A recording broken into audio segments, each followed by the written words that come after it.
একটু দিল দিয়ে অনুধাবন করবেন, আমরা মুসলমান হিসাবে আমাদের কি করব না করব, জবান দিয়ে কোন কথা বলবো কোন কথা বলবো না, কতটুকু বলতে পারবো, কতটুকুর পর বলা যাবে না, আমরা এই চোখ দিয়ে কি দেখতে পারবো, কি দেখা নিষেধ, আমরা পা দিয়া কোথায় যেতে পারবো, কতটুকু যেতে পারবো, কোথায় যেতে পারবো না, এ সব কিছুর সীমা রেখা আমাদের ধর্মে আছে না নাই? মাথা দিয়ে বলবেন না, জবান দিয়ে বলবেন, আছে না নাই? এখন এই বাউন্ডারি যারা অতিক্রম করে, এই সীমা রেখা যারা মেনে চলে না, এটা একটা বিষয়, যে সে মানে না, তার ব্যাপার। কিন্তু মানে না তো মানে না, আবার গাদ্দারিও করে। কেউ যদি তাকে সদুপদেশ দেয়, ভালো উপদেশ দেয়, তার বিরোধিতা করে, এমন গাদ্দার আমাদের দেশে আছে না নাই? আসতে বলবেন না, চিল্লায় বলতে হবে, আছে না নাই? আপনাদের হয়তো জানা নাই, গত বছর একজন মুয়াজ্জিনকে হত্যা করা হয়েছে হবিগঞ্জে কোরবানির ঈদের পরে ট্রাক বোঝাই করে একদল বের হয়, কোরবানির আগে গরু নেয়, গরু জবাই করত ট্রাক দিয়া, কোরবানির পরে একদল ঠিক গরুর মতো ট্রাক বোঝাই করে সাউন্ড বক্স লাগাইয়া তালে তালে লাফায় নাচে। আছে না নাই? কথা না বললে ওয়াজ হবে না, আছে না নাই? তো মুয়াজ্জিন সাহেব ইতিকাফ থেকে বের হইছে, তাদেরকে নিষেধ করছে। তিনি 10 দিন ইতিকাফও করেছিলেন, তাদেরকে নিষেধ করেছে। নিষেধ করলো কেন? তারা সবাই মিলে মুয়াজ্জিনকে পিটাইতে পিটাইতে হত্যা করে ফেলছে। নাউযুবিল্লাহ। আর আসতে বলেন না, নাউযুবিল্লাহ। এরাও তো নবীর উম্মত।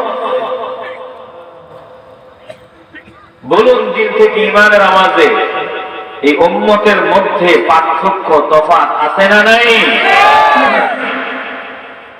আল্লাহ তাআলা বলেন, التائبون العابدون الحامدون السائحون الراكعون الساجدون الآمرون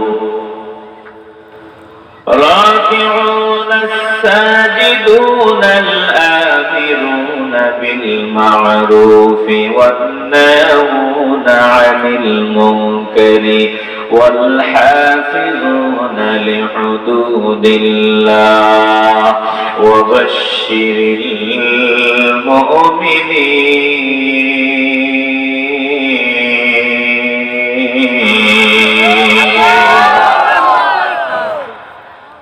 মুমিনদের পরিচয় দিয়ে আল্লাহ তাআলা বলেন, মুমিনরা হলেন আমার, আমি আল্লাহ মুমিনদের জন্য যে সীমা রেখা ধার্য করে দিয়েছি, ওয়াল হাফিজুনা লিহুদুদিল্লাহ, আমার পাগলা যারা, আমার নবীর পাগলা যারা, আমার মহব্বতের বান্দা যারা, আমার নবীর খাতে আশিক যারা, ওয়াল হাফিজুনা লিহুদুদিল্লাহ, তারা এই সীমা রেখার অতিক্রম করবে না, সীমার বাহিরে তারা যাবে না, বরং তারা এই সীমাটা হেফাজত করে তারা জিন্দেগি কাটাবে।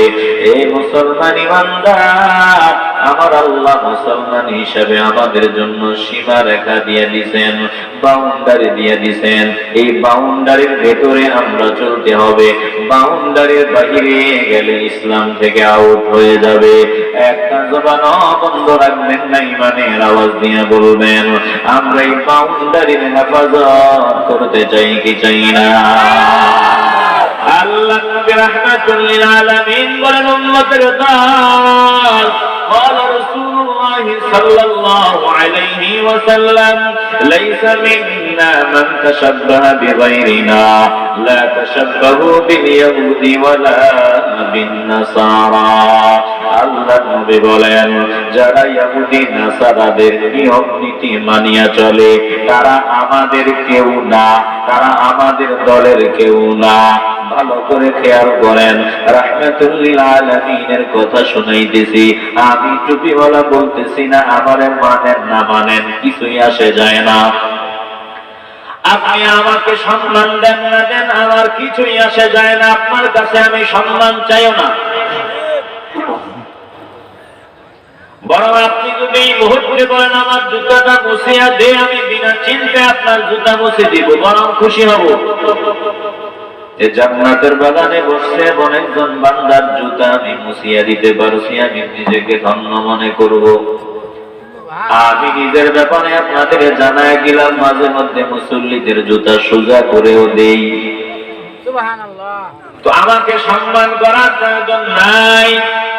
আমি যদি আপনার সামনে আল্লাহর কালাম শোনাই, রাসূলের হাদিস বলি, আর আপনি যদি দাবি করেন আল্লাহর বান্দা, নবীর উম্মত, তাহলে অবশ্যই অবশ্যই আল্লাহর কালাম, নবীর হাদিস সব থেকে মনোযোগী হয়ে সব থেকে আদব সহকারে শুনতেই হবে। চিল্লায় এখন ঠিক কিনা?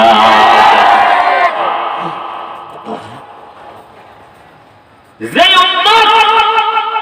উম্মত দাবি করবে, নবীর কথা গুরুত্ব দিয়ে শুনবে না, মানার চেষ্টা করবে না, যে বান্দা দাবি করবে আল্লাহর কথা মনোযোগ দিয়ে শুনবে না, মানার চেষ্টা করবে না, এটা গাদ্দার। এটার মতো গাদ্দার আর কেউ হতে পারে না। আসতে বলবেন না, চিল্লে বলেন ঠিক কিনা?